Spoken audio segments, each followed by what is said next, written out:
Hello, and a warm welcome to our show, Love Athletics. In this program, we bring you the latest highlights from our sport with expert input from different continental areas. And we're delighted to have as our guest today, Kenyan journalist James Wokabi, also known as Fratellino. Hello, James. Ciao, Bella. Hi, Ciao, Maria. Anna. Nice to see you. Or as we used to call you, headmistress. How are you? You doing okay? Headmistress is doing fine, more relaxed these days. Clearly. Not too many deadlines to look forward to. Yes, and not too many naughty school children to take care of either. To take care and make sure that they're toeing the line. Yes. Thank you so much for having me, Anna. It's a pleasure to be here. It's really lovely to see you again. So today's show will be very much Africa-centered, as we'll review with James the recently concluded African Championships, take a look back at the Kenya trials for the Olympic Games, and of course, look at the first half of the US trials. So let's start right away with the African Championships held in Douala, Cameroon on 21 to 26 June. So James, what were the key takeaways for you from Douala? Anna, it was a terrible championship. It's an example of how to not host a championship, especially in the year 2024. I couldn't believe what we were seeing online when we were streaming and the kind of images we were seeing and the kind of things we saw going on.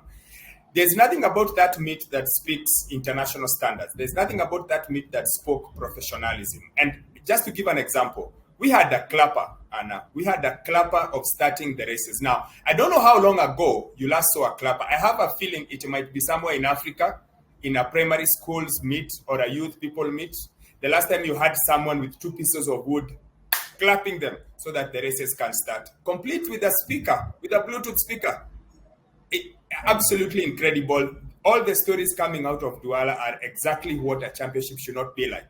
Whether it's the athletes not having transportation, whether it's the track probably not being up to standard and up to par. It was, from an organizational point of view, terrible championship, and even worse, that it's at the home of the president of CAA. Like, what is it? Like, how do you plan for something to be that bad? I was at the Kenya trials today for the juniors, and they were much better. The organization, the timing system, the starting gun, a whole lot better than what we saw in Douala. So not a good picture for Africa to show in the year 2024, not a good picture for Africa to show at a time when people are trying very hard to bring money back into the sport, because what I saw was not good, Anna, not good. Not even by African standards, and our standards are normally not as high as the rest of the world. That wasn't nice. That wasn't a good championship. Wow. Yes, I read some very critical comments about it. That is indeed a shame, as you say. Wow. Okay. Now, in spite of everything, there were some interesting performances. Yes. So let's take a quick look at the top marks from the African Championships. And I always rank them by the points in the result score. So among the men, the best score comes from your compatriot Brian Komen in the 1500, followed by Nigerian shot putter Chuk Woebuka Enekwechi, Botswana's Victor Ntweng in the 400 hurdles, an athlete I must admit I didn't know well, and then triple jumps world famous Fabrice Zongo competing on a day when it was wet, and Ghana's 4x100 relay. These are the best performances among the men. Among the women, it was Liberia's Ebony Morrison in the 110 hurdles, followed by Lois Chekwemoy in the 3000 steeplechase. And in the first round of the 100 meters, before deciding to leave, Marie-Josée Talou scored the third best performance among the women. Then Nigeria shone in the women's relay, and there were 2 performances which were tied in 5th place with 1,169 points. the winner of the 100-meter finals, Gina Bass of the Gambia, and Miranda Kutsi in the 400 meters. Now, James, I find it really interesting that among both men and women, top 5 marks all belong to athletes from different countries. Yes, Anna, and I think it's 2 things. One, of course, is the level of competition. Like there's more variety, which means more countries are getting involved. But also, with this being an Olympic year, some of the countries did maybe not take their very best. So when I say some of the countries, I mean Kenya, Uganda, Ethiopia, for example, didn't take their very, very, very best. And that sort of levels the playing field in a manner, so to speak, because you've got people having a chance to do something they wouldn't do. But yes, kudos to the way the honors are spread out, especially among the sprints, around the sprints. It's maybe an indication of how much the sport has grown as far as the continent is concerned. Yes, definitely. So, as we said, among the women, best performance came in the 110 hurdles from Ebony Morrison with a mark of 12.70. And she made history there for Liberia, winning the first ever continental gold for her country. Hours before, Joseph Van Boele, 3 times NCAA champion, won the 100 meters, the first of his 2 sprint titles in Douala. So yes, both Morrison and Van Boele are US based. The sprinter has always represented Liberia, while the hurdler switched allegiance 3 years ago. And that's part of an interesting trend highlighted by Turkish journalist Şevket Erbay in a good article on his athletics podium website. Among the men, Fabrice Zongo won with a mark of 17 meters 18, and that's in the top 5, not the very best, but he deserves extra credit for being perhaps the lone star in Douala after several top athletes withdrew from the competition, citing poor organization. Algeria's 36-year-old decathlete Larbi Bourada claimed a historical 6th title in Douala, and Julius Yego also deserves credit for winning his 5th continental championships. Now, on the women's side, Nigeria's long jumper Eze Brume won her 4th long jump Africa crown, prevailing by 1 centimeter in the last round over 2022 winner Marthe Koala, while the Nigerian women's 4x100 relay improved an amazing series of victories when claiming their 13th title. So let's look at other special athletes who won more than 1 individual medal. We already mentioned one of them, Joseph Van Boele, taking both the sprint titles. Emmanuel Zeme, now that should be Cameroon, my apologies, not Nigeria. Silver in the 100, 2 bronze in the 200. Nibret Melak of Ethiopia, a gold in the 10,000 and a silver in the 5,000. And Ivory Coast young sprinter Mabundu Kone had a bronze in the 100 and a silver in the 200. But I would also like to highlight the performance by Djibouti's runners. In the women's 5,000 meter race, the country won its first medal of the competition with Samia Hassan Noor mining bronze behind 2 Ethiopians, but over 3 seconds ahead of 3 Kenyans and a lone Ugandan. In the men's 1,500 meters, 20-year-old Ayanle Abdi Abdillah won silver, but the best came in the men's 5,000, where their athletes placed 1st, 3rd, and 4th. Now, they defeated more titled opponents, including Nibret Melak and Haile Mariam Amare, who had won 2 titles at the previous championships, over 5,000 and 3,000 steeplechase. And as you were saying, James, Kenya did not bring their best because the best of the 3 Kenyans in the race was 10th. So the winner, Mohamed Ismail Ibrahim, was a double Francophone Games winner last year. He was already a bronze in the inaugural 2014 Youth Olympics at 5:1500. Runner-up Abdi Weiss also shone in 2014 with a silver medal at the World Under-20 Championships on the same distance. Now, fourth placed Ismail Lukman has had little international exposure so far, but he was part of the brilliant performance of the athletes in Douala. So congratulations, Djibouti. Now, to conclude the overview of the 2024 African Championships, let's take a look at the medal table. Now, here how you order the countries depends. The classic, yes, exactly. James is laughing because, of course, the classic sort is by gold medals, but in Kenya, of course, they prefer to sort it by overall medals.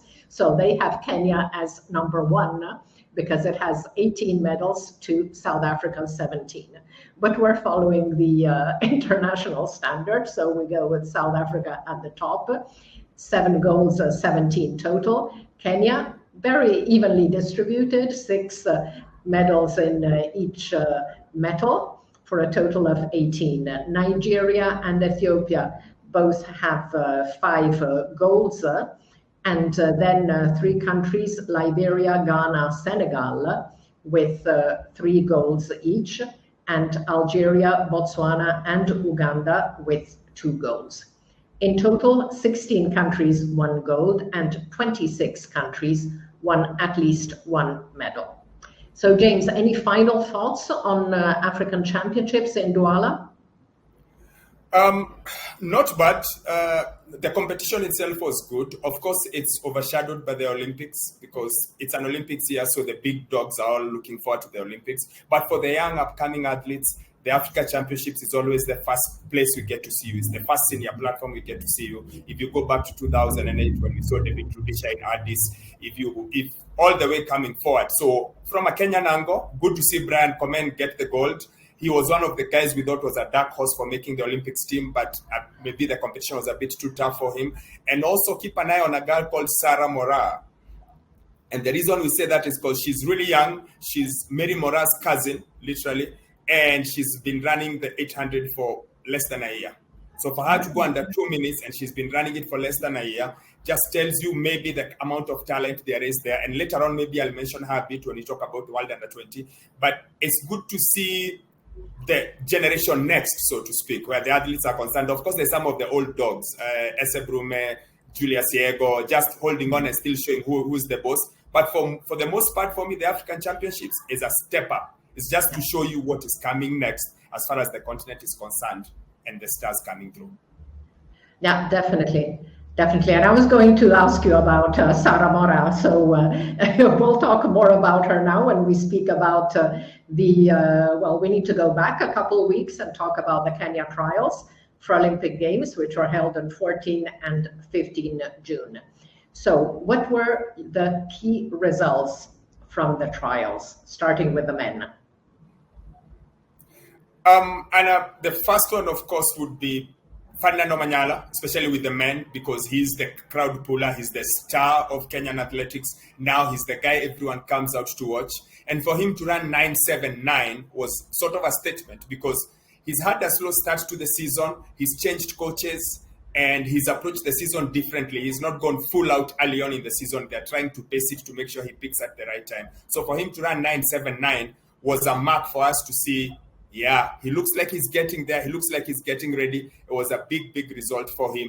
And of course, away from him, because he's the star, you cannot look beyond Emmanuel Wanyonyi. Now, for a 19-year-old to step up and do what he did at Nyayo on Saturday is one of those things. For years, we'll be talking about it. Now, let's put context into it. On the Friday, he runs in the heats. And then he tries this tactic because in the same heat with Kinyamal. He says he doesn't want to be around Kinyamal because Kinyamal is a bit forceful in the way he runs. So he tries to sit at the back and says, I'm going to kick when it's 200 to go. He tries to kick when it's 100 to go. His legs get tangled up and he's tripped and he falls. He finishes last. Now, if Kenya was the US, Wanyonyi doesn't make the final. But Kenya is Kenya, and we find a way and we get him in the final. And I know for a fact that his coach had a go at him. He told him, listen, you cannot do what you did. You have to qualify first. So go out there, stay out of trouble. And the young man ran 141.70. I don't think even he knew what he was doing. I think he was just taking out, he was just staying out of trouble and making sure he qualifies. But for someone to run 141.70 in Nairobi, it's madness. It's ridiculous. And he dragged everyone with him, Kinyamal, and of course, the young man at the back, Kidali. So incredible performance. I don't think he knows what he did. I don't think he understood or calculated anything. He was just running away from it. But on all the end, what it's done now is inadvertently it's put pressure on him, because now everyone thinks that's the 141 man. And he's still very young. I still don't feel he's learned how to run the 800 properly. He's still learning the ropes. But if you're learning the ropes and you've done 141.70, I think you have something special coming. He was that close to breaking the world record in Nairobi. That close. And when you think about whose record he could have broken, you're just exactly. Rudisha was at the stadium. He was almost in shock. Like, he also couldn't almost believe what he's just seen. I don't think anyone could, if I'm honest. We are all like, what has just happened? How did that young man just run 141.70 and look so smooth while doing it? Yeah. He has been, it is said he's a generational athlete. I think we saw the signs. He's a once-in-a-generation athlete. Let's just see what happens when he's run it for 3-4 years. I think he's going to be phenomenal. Wow. And he's a great kid on top of everything else. So I was really super thrilled to see that.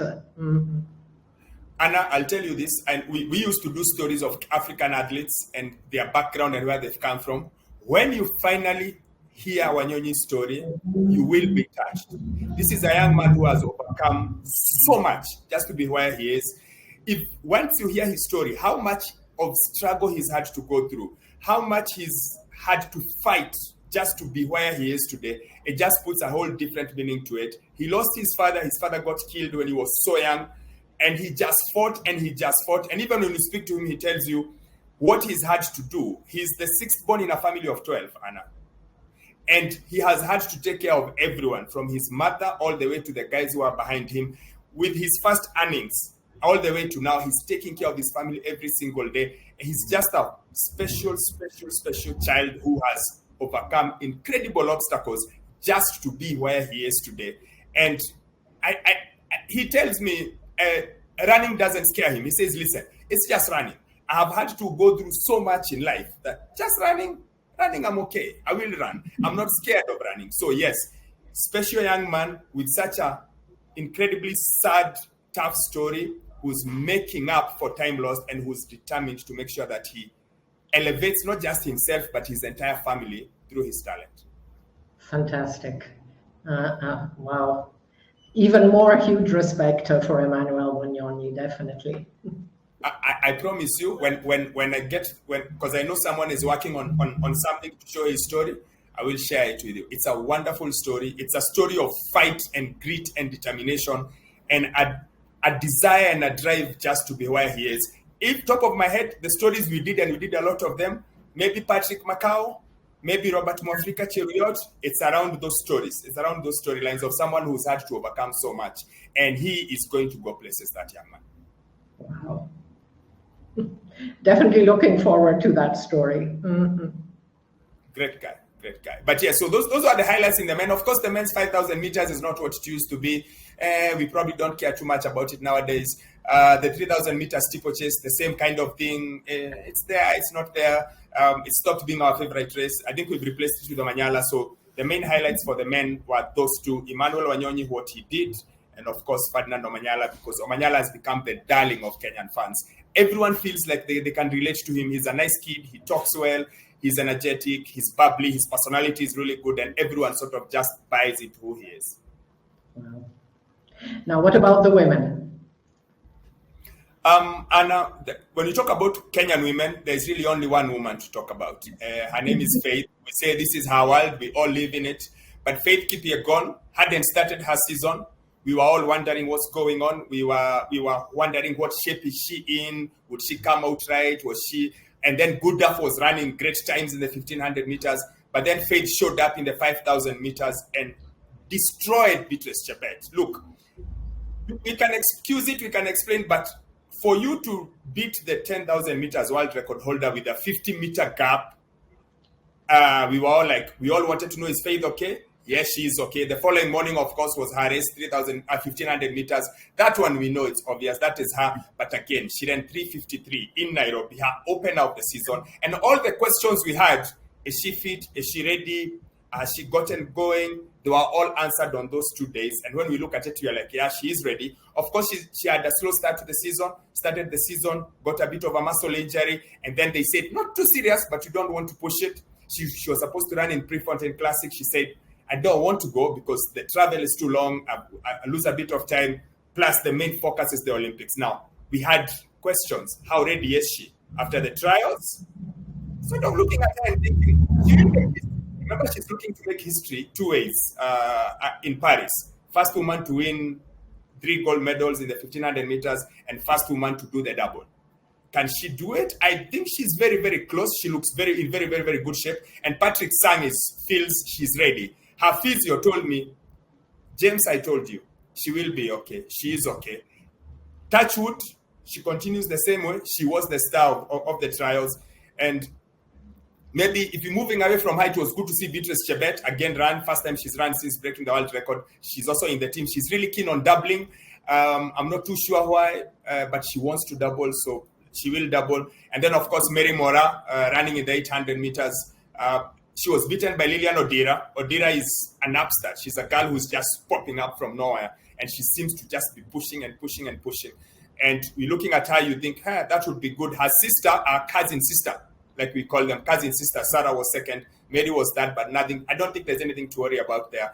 So when you look at it, we really can't run away from Faith. It's all about Faith. Of course, Mora in there, and you can see her sister there, Sarah, in the 103. Her cousin sister, sorry, we keep calling her sister, but you know what you mean. Cousin sister, like they are cousins. Yeah. So this maybe was the shock of the championship. It was about Lilian, but Lilian I don't know what I can say, it fell onto her lap, because the plan was, Mary was so keen on helping Sarah make the time, because she didn't have the time. And I think Odira was also just at the right place at the right time. She took advantage of it, got the time, and she's into the Olympics team. Okay. All right. Mm-mm. So that was it. Well, one thing, first of all, because, with Faith not having competed yet at all, I was wondering if there was anything more serious, but it was more a niggle than an injury that she decided not to go to Prefontaine Classic. And yes, so Sarah Mora, tell us a little bit more about her. You said she's only been competing for about a year on 800. Yes. Now, Sarah Mora is cousin to Mary Mora.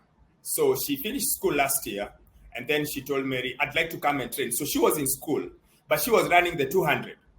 Ooh. So then she told Mary, I'd like to come and train. So once she joined Mary in her camp in Gong, Mary's coach, Alex Sang, who's husband to Milka Chemos, he looks at her and he tells her, listen, I think you can run the 800. And so they started building her up for the 800.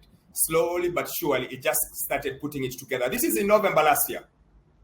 And then this year we saw her at Kipkeno Classic. She paced for Mary, and we thought, she looks nice. Then came the trials.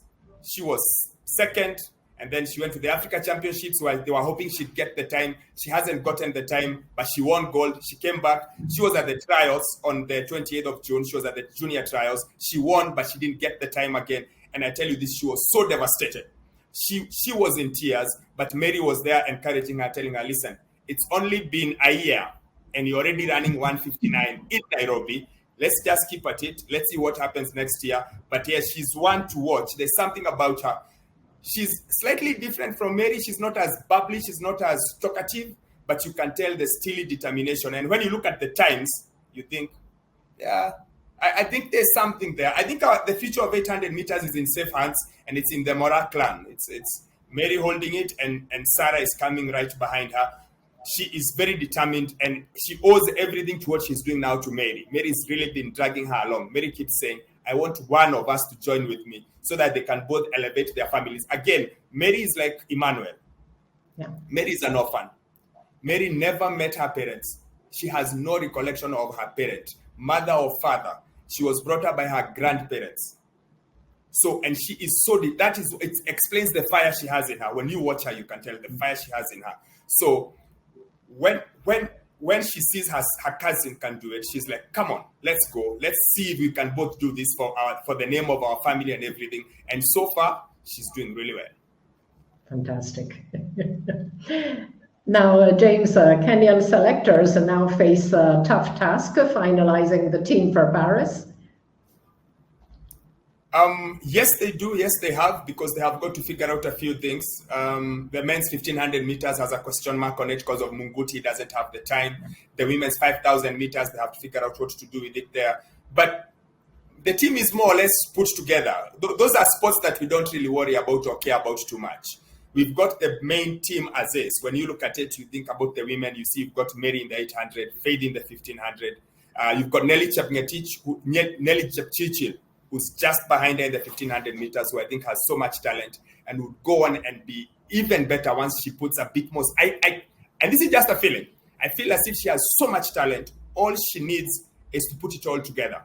She's tall, she's tall and lanky. I think if she puts it together, everything is going to work out right. So that's 1500. 3000 meters steeplechase. Our team is stacked. Beatrice Chepkoech, Faith Cherotich. Faith is going to be great. We call her Faith Mdogo, like small Faith, because she's the last Faith after the big Faith. She's going to be great. 5,000 meters, it's Faith Kipyegon and two others. And then 10,000 meters, Beatrice Chebet quite possibly is going to be the main person. Yeah, so we should be okay in that one. In the men as well. So there's few sports remaining. We don't really worry too much. Those ones will be okay. What matters the most is the main team is there. And I think we played games with our marathon team. That's why we tried to play games, not this one. This one we did. The marathon team is the one we didn't play with. So when you look at it, that's where we are. Okay. Mm-hmm. So after Kenyan trials 2 weeks ago, US championships and trials are underway in Eugene. They started on the 21st. They took 2 days off, and they're starting again, finishing on Sunday. Now, of course, at the US trials, the rules are very clear and implacable. To be on the Olympic team, athletes need to be in the top 3 spots. No exceptions. And of course, they need to have the standard. So we'll do a full review next week, but let's take a first look. Now, James, what 3 athletes impressed you the most so far at the US trials? Yes, Anna. The first one is Noah Lyles. Noah Lyles, because he talks the talk, walks the walk. He's almost made it his mission to be the face of athletics. He's made it his mission to make everyone notices the sport, and then he backs it up. And I like that about him, that he says, I'm going to win, and he wins. Of course, he stands up for me. He wants to take 4 gold medals. I'm not sure he will, but it's a valiant attempt, and it doesn't hurt the sport. The sport needs superstars, and he is a superstar. The second guy is a man who I really like because he comes to Kenya a lot. I really like because he takes the time to tour our safari and just to see and to interact with people. Kenny Bednarek. Really, really cool guy, really, really down-to-earth guy, and who seems to be in really, really good shape. The way he ran at Kipkeino, won the 100 meters, the way he ran in the 100 at the trials, and you remember he's got a medal from Tokyo. I think he will be the dark horse in both races, the 100 and the 200. Don't write him off. He looks like he's in the shape of his life. I really like him. I think he's just a nice guy. He's a really, really nice guy. When you interview him, he's cool and easy. So those are the main guys that you look at it and you think, this is going to be great. And then, of course, the young boy, Quincy Wilson. Yeah. It's his personality for me. He's bubbly, he laughs, he jokes, he talks about waiting before he does his driving license lessons or evaluation. And he's just a huge talent. And for you to be 16 years and make the Olympic pool for the Olympics team for the US, I think it says a lot. And it sort of lets me know athletics is starting to go the football way, because back in the days, athletics didn't have 16-year-olds, 17-year-olds. They would be in the age championships. But in football, you have these great players who start at 16 and at 17 and at 18. And I feel like he is one of them. He's showing that the athletes are starting to get into senior competition when they are early and they are young. I wish he'd grow a few inches taller because I think it would help him. But generational talent. I really, really like him. And I like his personality. He's bubbly, he's talkative, and he's not afraid. And he says, I'm not afraid. I'm here with the big boys. This is a kid who's in high school. Unbelievable. Yeah. Definitely amazing. I mean, 16 years old and totally impressive results. And of course, he's been very, very good this season, both indoor and outdoor. And in Eugene, he broke the world under 18 best over 400 meters, not once, but twice. First, he beat it in the heats, bringing it to 44.66. And then the next day in the semis, when he placed third, he ran in 44.59, which moves him to not only it's a world under 18 best, but it's also number 8 on the under 20 all-time list. So that just, tells us what a huge, huge talent he is. Now, I would like to add a couple names, starting from Grant Holloway. I mean, totally amazing. Fastest ever 110 hurdle heats in a stunning 12.92. So really looking forward to that final. Sha'Carri Richardson also confirmed her top status, setting a 10.71 world lead. And what's interesting in that race is that she led a podium sweep with her training partners, Melissa Jefferson and Twanisha Terry. And personally, I was delighted to see heptathlete Anna Hall win her event and qualify for Paris. She'd had a very, very difficult time already. She competed injured in Budapest. Then she suffered an injury in training, and she had a complex knee surgery in January, which looked like it would rule her out of the Olympics. But she came back, and I was really delighted. She's another athlete I really have huge respect for. Yes, Anna, and now that you speak about Grant Holloway, he's got unfinished business with Tokyo. He was favorite going to Tokyo. Hansley Parchment surprised him. So interesting to see he's got a chip on his shoulder as far as that's concerned. Then you think about Sha'Carri Richardson, qualified for Tokyo, but then was dropped because of the doping ban, of the doping offense. And then she's back this year and she looks a lot more solid this year. Last year we were not sure. This year she looks like the woman to beat, especially when you look at the 100 and you think Elaine Thompson is already out, not going back. And then we haven't seen Shelly-Ann Fraser-Price at all. So what shape is she in? We don't know. But the one lady we know she's in great shape is Sha'Carri Richardson. And of course it helps when you've got your training partners as your teammates in the team. I think that adds to something. So yes, really, really good results from people who have unfinished business with the Olympics. Most definitely. Now, US trials, they always produce some upsets, but I think there was a particularly high share of drama this year. So, Athing Mu falling in the 800 meters, finishing 9th and failing to qualify. Budapest throw queens both had won gold last year, and Janae Casanavoid 6th in the hammer, and Lalaga Tosaga out in qualifying in the discus. I mean, weird. And also out in qualifying, 6-meter pole vaulter, Casey Lightfoot. And these are just the biggest of the upsets. Now, what did you not expect? And that happened at the US trials. Athing Mu is everything because she had this incredible record, never beaten until Budapest last year. She is such a talent. She's head and shoulders above everyone else. But then Mary beat her last year. And then this year we were waiting to see what would happen because the 800 meters is probably one of the best races in the world because you've got Mary Mora, who's Kenyan. Then you've got Athing Mu, who's American. Then you've got Keely Hodgkinson, who's from England. So it's got everything you want. The superpowers, everything about it, the marketing, everything about the 800 meters is great. So for her to not make the team is such a shock. It's such a disappointment because everyone knows how good she is. I spoke to Mary today, Mora, on Friday the 20th, and I told her, Athing Mu didn't make it. And she's like, I am very disappointed because I wanted the best of the best in the race. I want to beat the best of the best. I want all of us to compete.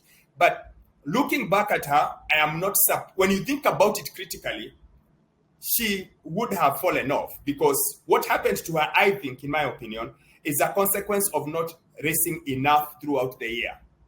So you can't just switch it on and off. No matter how good you are, you need to get fit. You need to get race fit. You need to practice. You need to have as many races, at least a few races. Now, the fact that this was the first 800 meters race we've seen her, I think this year, I think the first one, if I'm not wrong, the 800 meters has almost no room for error. And then you are all close together, and then she's tall, so people will get in her way. I think if she races a bit more, she's readier and she's able to deal with it. Think about it. Wanyonyi got into trouble because of something similar. So I feel like they need to stop this thing where they are racing only at the World Championships, only at the Olympics. You need to race a bit more. You need to get race fit. How do you do that? So that you're able to figure out how to deal with these eventualities. Yeah. And I felt like her not running for so long ultimately affected her. Just how to switch up, how to figure out what to do. But it's such a disappointment. And again, the US are ruthless. If you are not in the 1, 2, 3, you go away. So exactly. Kenya could figure out what to do with Wanyonyi. The US can't. Yeah. Wow. And of course for Jane, quick one, for Jane as well. Jane loves Kenya. She's been to every Kipkeino bar one. And so for her to not qualify, I just feel sad, because she's a person I see every year, and she talks about Kenya and the way the stadium is great and the way she enjoys competing in Nairobi. So because of that, again, disappointed for her. Yeah, and I love her story, and I love her Instagram handle, Janae Throws Heavy Rocks. That's so cool. No, she's really, her personality is very good. It's very endearing and very bubbly. She's the kind of person you want to listen to, because because normally throwers are very tough and stiff, but she's very relaxed. She's very easy. Fantastic lady. So it's time to go back and to the global overview of our sport and check out all the top marks since the last show 10 days ago. So among the men, of course, US trials shook up the world list, especially in the sprints. Now, the list does not include results of the Jamaica trials yesterday, because we have to close the list earlier. We can't update the late data screens at the last moment. So top marks from 16 to 26 June. Of course, as we said, the sprints, the 100 meters, 9:83 for Noah Lyles in the final. Christian Coleman, he ran 9:86 in the semis, but then he was not among the top three. Kenny Bednarek, 9:87. Fred Curley, 9:88. These are the three on the team. But here in Europe, in the meantime, Marcel Jacobs, who had won the European Championships, but in 10:02, ran in 9.92 in Turku, and like Omanyala, he switched a coach. He also changed a country, so he's adapting to the new environment.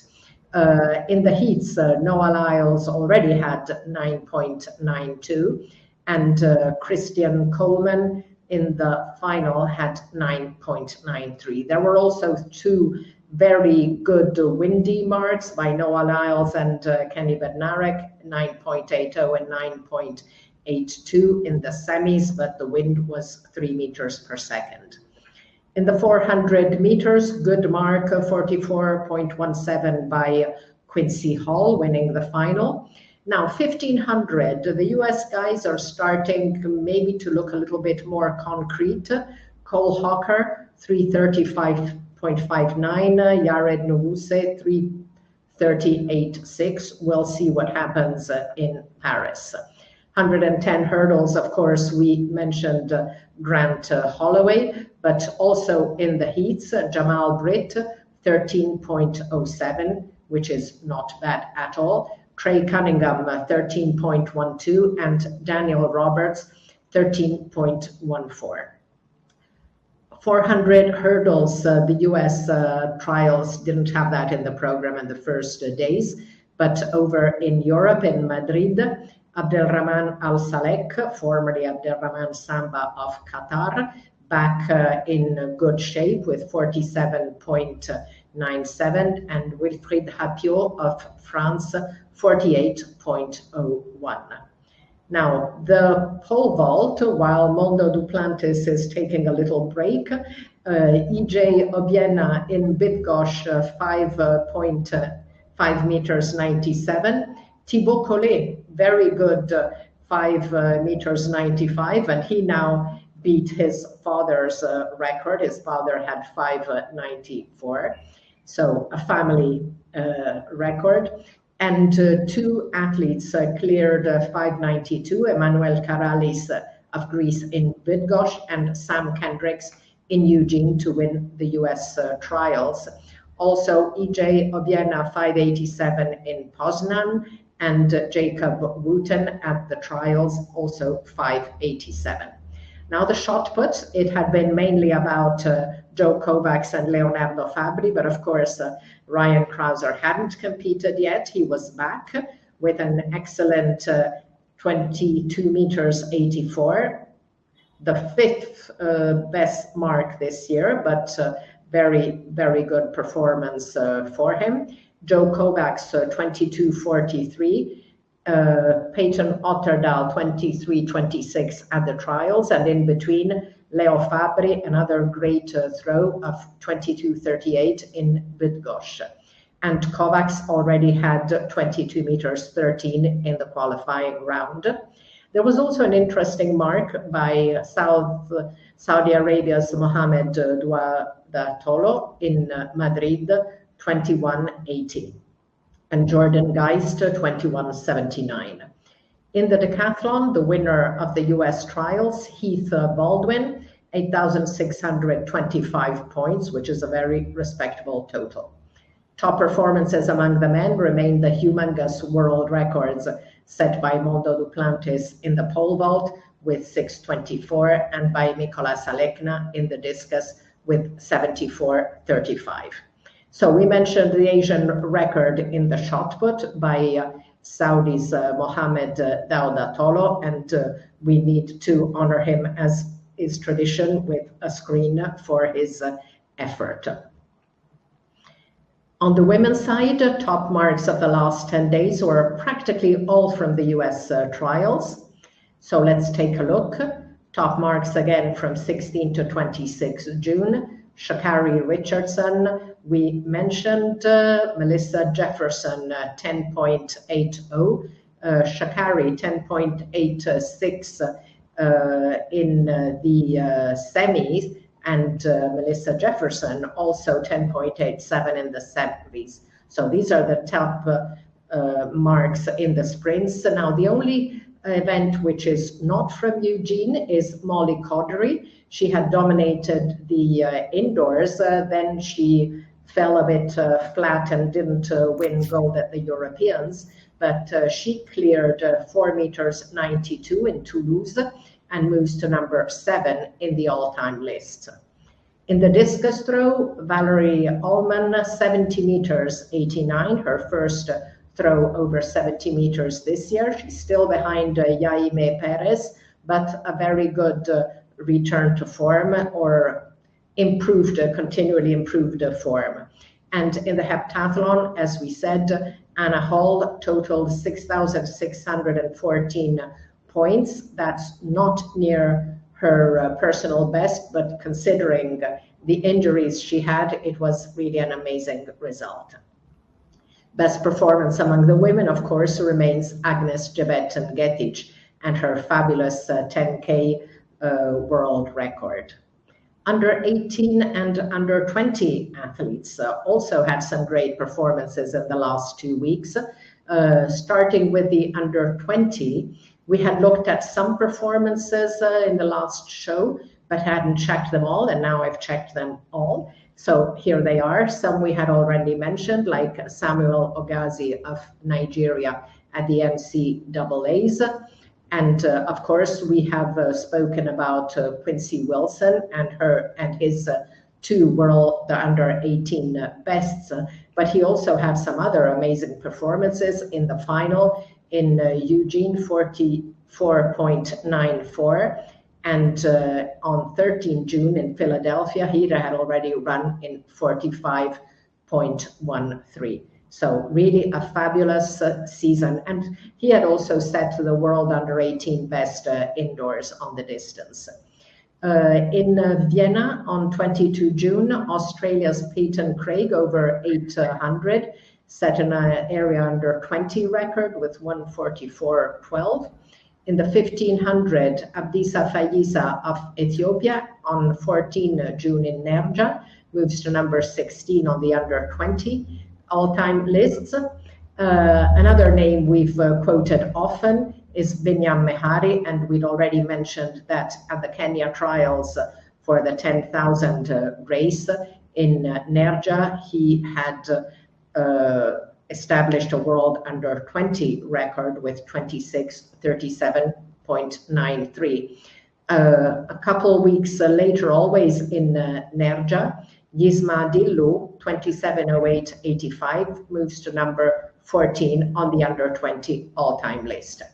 Jacob Tharpe, we had mentioned quite often in this section in the last week, and at the NCAA's 13.20 in the 110 hurdles. It's not as good as his 13.18, which he ran twice, but still an excellent mark. And in the US under 20 trials on 13 June, so on the on the 99 centimeter hurdles, he ran 13.12, which moves him to number 10 in the all-time list for the lower hurdles. Mattia Furlani in Rome, world under 20 record, we had already mentioned. In the decathlon, Hubert Troszenka of Poland set a very good mark in the under 20 decathlon with 8,145 points and moves to number 7 in the all-time list. Among the women, of course, we've spoken a lot about Jamisha Ford, 22:08 at the NCAA's area under 20 record. She's now the sole number 2 before in the all-time list. Before she was sharing with Alison Felix. She had also run earlier 22:14, but at the trials she was competing also in the 400, and she improved to first to 50.52. She improved to 50.33. So is now number 11 on the all-time list on the 400 as well. We had mentioned in Rome Lourdes Gloria Manuel moving to number 13 on the under 20 all-time list. Over 400 hurdles, also at the NCAA's, Akela Garrett of the USA moves to number 3 in the all-time list with 54.44. High jump, we've already mentioned Angelina Topic, again jumping 197 in Rome. And we had also mentioned the stunning Chinese javelin thrower born in 2008, but who always throws with the heavier implement. And she has again thrown very well with 62 meters 96.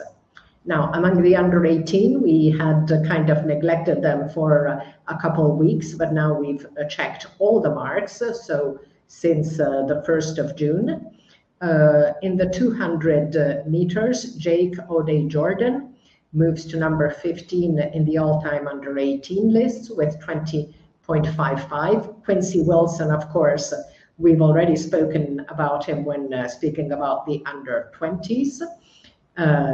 2 world under 20 best and a host of great performances. Kenya's Edmund Serem at the Kenya trials, he ran in 8:24.50, which is better than the number 11 time in the all-time list, but he had already run on 22 May, the equal 6th time, but still another great performance from Edmund Serem.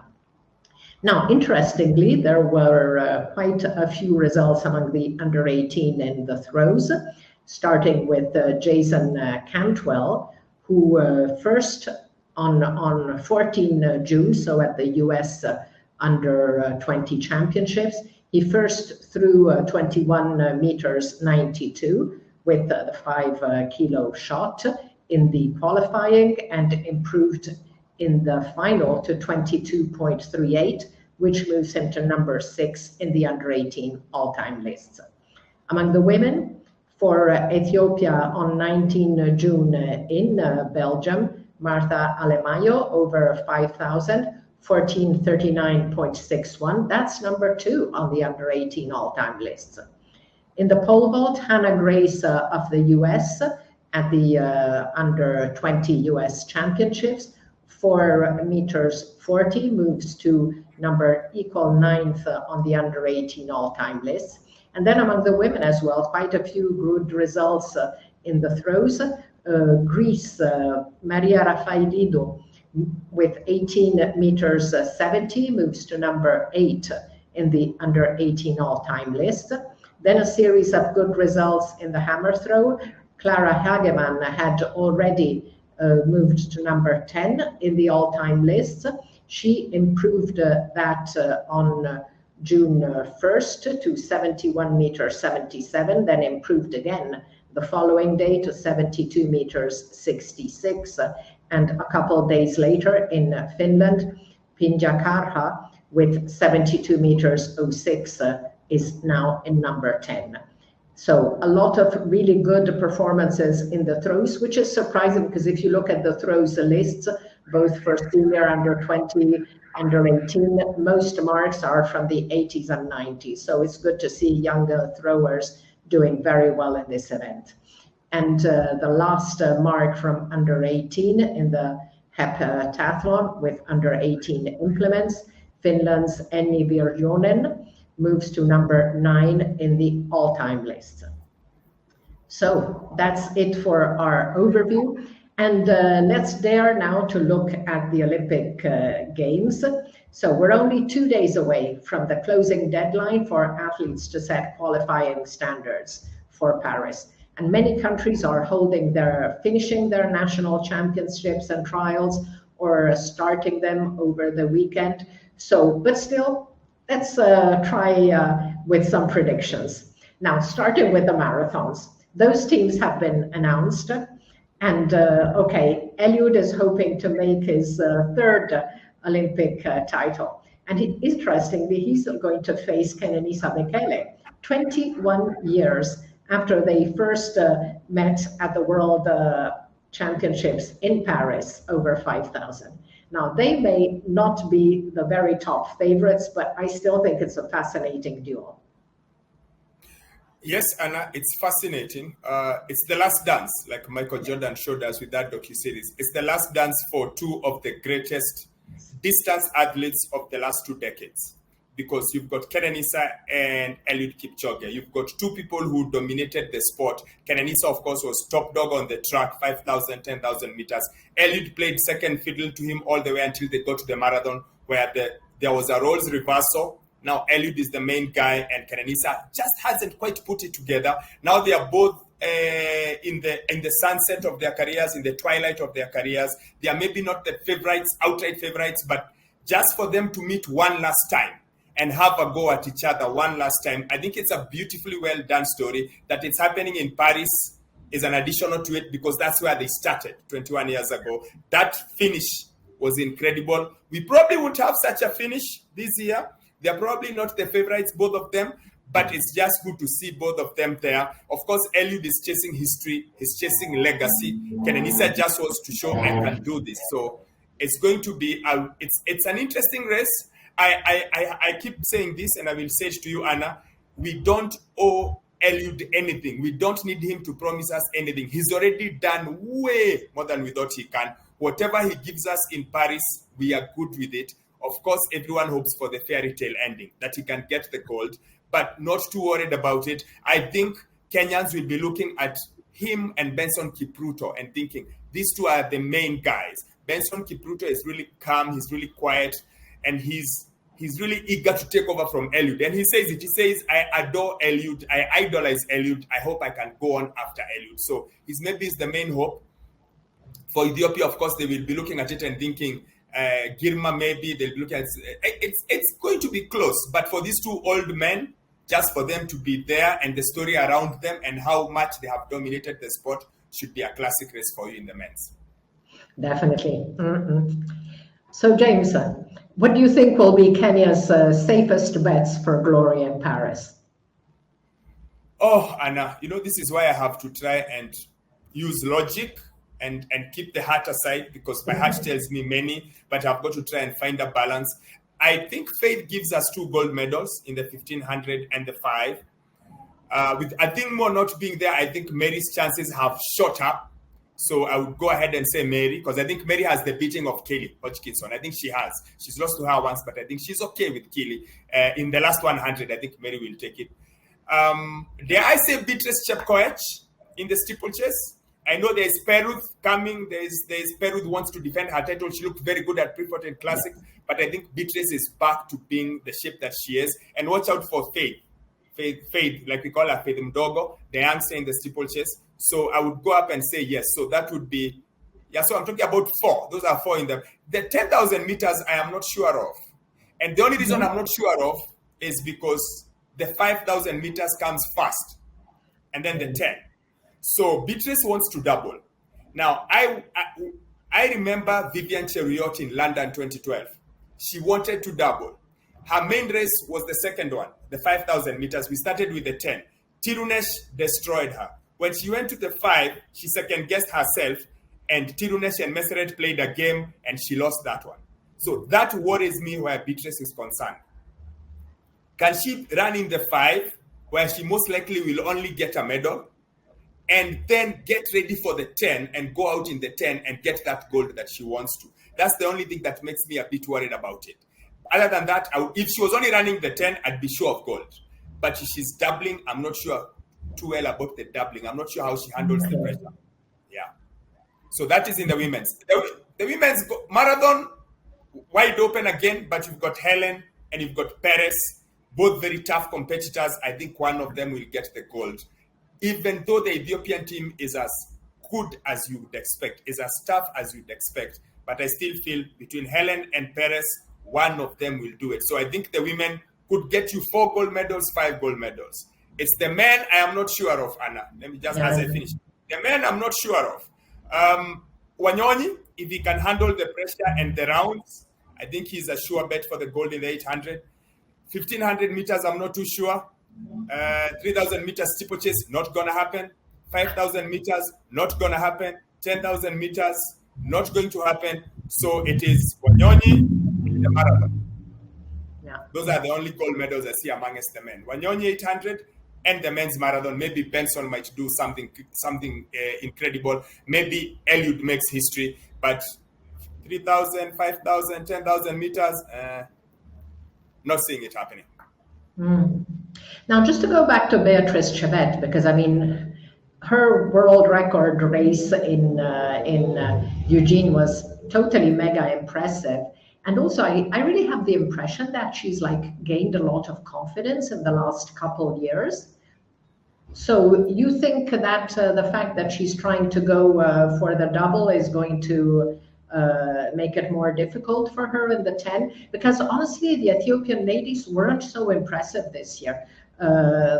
Gudaf was totally thrashed by Chebet in Eugene, and the others haven't been as impressive. My only worry with Beatrice is the doubling. And like I said, I remember Vivian. Of course, Vivian was up against Tirunesh Dibaba and Meseret Defa, all-time greats. Gudaf, not really an all-time great, at least not yet. So I just worry about her ability to manage the emotions that come with it. The emotions that, because again, Vivian did the same thing in Rio. She started with the 10. She was crushed, but in the 5, she got her gold. And it's her favorite race. So maybe it's going to happen with Beatrice. If Beatrice is in the leading pack with 400 meters to go, she will win. Yeah. Because Gudaf cannot kick. And they all know that. They all know Goodaf cannot go. Goodaf can only kill you earlier on in the race. If the bell goes and Beatrice and Goodaf are there, she knows she will win. So the catch is how she manages the roller coaster. Because the 5, she's dealing with Faith Kipyegon. Yeah. And Faith is ruthless. So it's how she's able to maintain it, because the key thing is how you stay even killed throughout all those rounds, the 5,000 meter rounds, and then go into the final 10,000 meters. But she could get it. It's just how she manages it. She's very, very confident. She wasn't going out for the world record in Eugene. She wasn't. No. And I thought Goodaf was going for the world record. I thought Goodaf made a mistake by going for the world record in the same race where Kenyans were doing their trials. Yes. It made no sense, because Kenyans are going to kill each other just to get into the team, and you are going to be a sacrificial lamb. And in the end, she got caught up in the whole fight, because Beatrice told me all I was doing was to get into the team. But then I realized I am going with her. I am comfortable. So let's go. So in the end, I think inadvertently, Goodaf paced it for Beatrice. Yeah. So I don't know why Goodaf did that. It can't have helped her at all. But it's what it is. Now she has to figure out what to do with Beatrice. Look, if I was a betting man, I'd still put money on Beatrice winning. I'm just worried of the doubling. This doubling thing has become an in thing with Kenyan athletes recently, and I'm not sure enough of them can double. So I would have wanted just the 10. Then in Los Angeles, in 4 years, she can double or do whatever it is that she wants to do. But she's very keen. She wants to do both. She wants medals in both. And if someone is a world record holder, I really can't argue with them. I just wait and see. And she's an incredible person as well. Yeah. She's a young, talkative, cheeky, funny young lady who just believes she can do whatever it is she needs to do. Wow. Now, what about a couple of events which do not involve Kenyan athletes, which you are really looking forward to in Paris? I'm looking forward to the sprints, the 100, both men and women. And the reason is last year, the men went at each other throughout the Diamond League. So we had a clue of how they were. This year, everyone is played cat and mouse. They are not racing each other a lot. So we shall see what happens there. Noah Lyles is there. Kenny Bednarek is there. Fred Curley is there. Marcel Jacobs is back. Then you've got Fernando Manyala is in there. You've got Oblique Seville from Jamaica. And you feel like it's very, very wide open. There's not an outright favorite. So curious to see who deals with the pressure and who can step up, the way Marcel Jacobs did in Tokyo. In the women's, what's going on in Jamaica? How is Shellyanne Fraser Price like? Is she ready? We'll find out when the trials take place at the weekend of this weekend, June 28th to the 2nd. But how is she? Sha'Carri Richardson really wants to win that gold, because the Americans haven't won it since when? Forever. I try to think. I don't know where it would be. The sprinter. 2000 maybe? Yes. Maybe 2000 with Marion Jones? Yeah, who then got DQ'd. Yeah, so it's been such a long time since the Americans were the queens of the 100. So I'm curious to see what happens there, see how that goes, because I think it's really, really, really, really crucial from the American point of view to see how that goes. Of course, the 200, because Noah Lyles feels he's close to Usain Bolt's record. He keeps talking about it. See what happens there. I'm curious to see whether Erion Knighton makes the team. I think he got away lightly, I think, with the whole case with the contaminated beef and whatever it is. I think he got a bit of preferential treatment, but then again, what do I know? But I feel like, if he was Kenyan, I don't think he gets away that easily. But anyway, so good to see whether he can overcome all that and come back. So from the sprints, that's my main thing. Of course, you look at, when you look at athletics, the 1500 meters is interesting for me, not because of Timothy Cheruiyot, not because of Reynolds, but because of Carr and Ingebrigtsen. I like Carr. I think he has something. He has the beating of Ingebrigtsen. So I'll be curious to see what happens. Then you add the goose and you see what happens there. It's a different race altogether. And then of course you go to the hurdles. You go to see Karsten Warholm and Dos Santos, who's going to be better than the other. I have a soft spot for Dos Santos because of Nairobi 2017. So we're always cheering him on, saying, yeah, let's see what happens. And in the women's, Cindy McLaughlin, she's been quiet. What can she do? Can she step up and do something great again? So a lot of the eyes on the track just to see what happens especially, I feel like we're having a new generation of stars, like yes. a whole new crop of stars who are stepping up. So to see how they're able to deal with it. And also because this is the first Olympics since Rio when they are fans. Like it's the first old school Olympics where it's a proper Olympics with the pressure and everything else. So it should be interesting to see how that goes. Of course, Paul Vogt, I'm interested in see whether Sam Kendricks, did he make it in the US team? I listened to him, his comments after what happened to him in Tokyo, where he said they all abandoned him and he doesn't even know whether he wants to go. I'll be curious to see whether he goes and how he does it when he goes. But of course, Duplantis is a cut above the rest, so not really much competition there. Same thing with the shot put. Shot put. Yes, Ryan Krauser, but he's had health issues, and Kovacs and Fabry are doing really well. So I wouldn't say it's a done deal for Ryan Krauser. Anna, he had a blood clot in his leg in Budapest. In Budapest, yes. And he won, hands down, definitely. Hands down. He's too good. He's too good. I think he's way above everyone else. So you look at it and you think, that's going to be okay. So that really is my look at. I'm wondering. No, she's not fit. She won't be fit, will she? My triple jumper. No, she's injured. She had surgery. Yeah, the wonderful. Yes. You think at Yulima Rojas. So she won't be there. I will. So let's see what happens. Would some of the other girls who are always hanging around maybe step up and dominate that she's not there? And of course, I don't know whether one of my all-time favorite athletes, I don't know whether Bashim is good. Mutaz El-Bashir, because Bashim is... Mutaz is always good when it matters. Yeah, I want to see him one more time. He is one of the reasons why I watched the high jump. Like, just his calmness and his coolness. And I want him to not share the gold medal this time. So that's pretty much what I am looking at. Okay. Thank you, James. Now, the last 2 days, you've been at the Kenya trials for the World Under-20 Championships. So can you tell us the name of a couple athletes to look out for next month in Lima? I was actually only there for the 1 day, and the reason I had gone there was because of Sarah Mora, because we were doing something with her. I'm helping do something with her sister, a documentary. So I had gone to see her, and she really is the one person I'm looking forward to. Remember, I'm not very keen on underage championships, especially from an African point of view, for obvious reasons. But it's always good to see who's coming up next, who's generation next. But for me, the key thing is Sarah, just because of her connection to Mary, just because she's only been running the 800 for a year, and just to see whether she can overcome the disappointment of today. I spoke to her and she was in tears. And I tried really hard to encourage her and tell her, you know what, these things take time. So I wasn't very keen. That was the only reason why I went there today. I watched her run. She, of course, a cut above everyone else, but she gets to go to Lima instead of going to Paris. She's not too happy about it. But I told her, you know what, Tokyo should be your goal next year. Just keep going. And her coach, Alex Sang, told me, we are going to work on the time in September.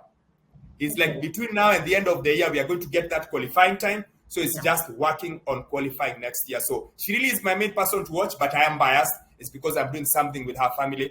But I wish her nothing but the best. I hope she gets that World Junior title. We need 800 meters needs to have a bit more people. Yeah. Mm-hmm. Yeah. Okay. Well, thanks a lot, James.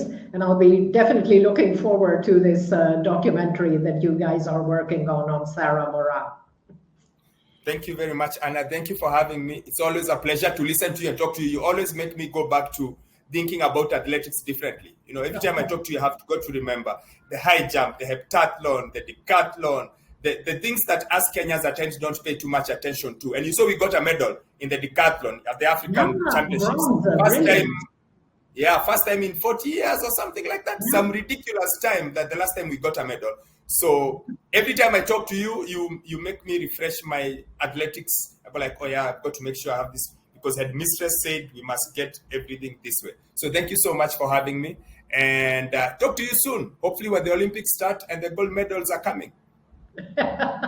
Definitely. Let's have a quick look at the upcoming events before we sign off.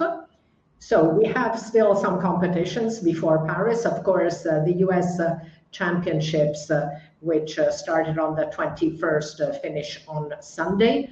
Jamaican Olympic trials started yesterday and finish on Sunday.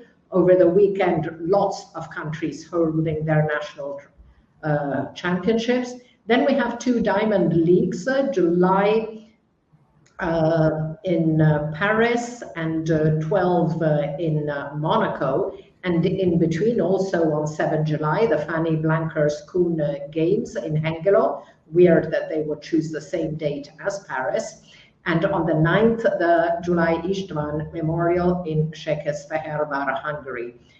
Third Diamond and last Diamond League meeting before Paris in London on 20 July. And then for 10 days, 11 rather, it's all about the Olympics. So now we really are at the end of our show, and it was totally great having James with us. So thank you all for watching, and see you next week on Love Athletics to look together at the highlights, comments, and analysis of what's been happening in our sport over the next week. And for next show, focus will be on US and Jamaica trials. So, ciao fratellino. See you soon, I hope. Ciao, Bella. Ciao. Ciao.